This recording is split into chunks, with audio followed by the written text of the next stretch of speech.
સંખેડાના હાંડોદ ગામે તંત્રનું બુલડોઝર ફર્યું. મામલતદારે કડક વલણ અપનાવી દબાણો કર્યા દૂર.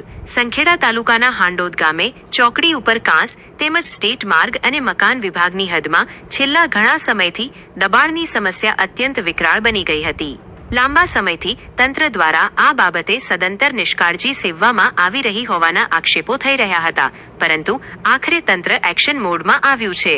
સંખેડાના ઇન્ચાર્જ મામલતદાર હિતેન્દ્રસિંહ ગોહિલે સવારના સમયે હાંડોદ ગામે દબાણવાળી જગ્યાની રૂબરૂ મુલાકાત લીધી હતી અને તમામ દબાણકારોને સાંજે 4 વાગ્યા સુધીમાં પોતાના દબાણો સ્વેચ્છાએ હટાવી લેવાની કડક સૂચના આપી હતી.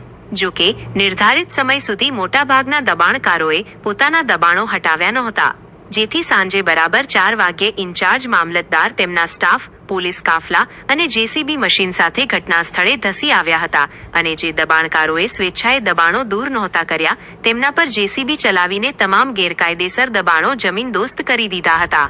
બીજી તરફ આ ઝુંબેશ બાદ સ્થાનિક સ્તરે અનેક સવાલો પણ ઊભા થયા છે. હાંડોદ ખાતે માત્ર કઠોલી રોડ ઉપરના જ દબાણો દૂર કરવામાં આવ્યા હતા, જ્યારે કે હજી પણ પીપળસટ રોડ ઉપર તેમજ જગદંબા જીનની બહાર અનેક મોટા દબાણો યથાવત છે. તંત્ર દ્વારા માત્ર એક જ લાઇનના દબાણો દૂર કરીને સંતોષ માની લેવાતા બાકીના રોડ પરના દબાણો ક્યારે દૂર કરાશે તે હવે સ્થાનિકોમાં ભારે ચર્ચાનો વિષય બન્યો છે.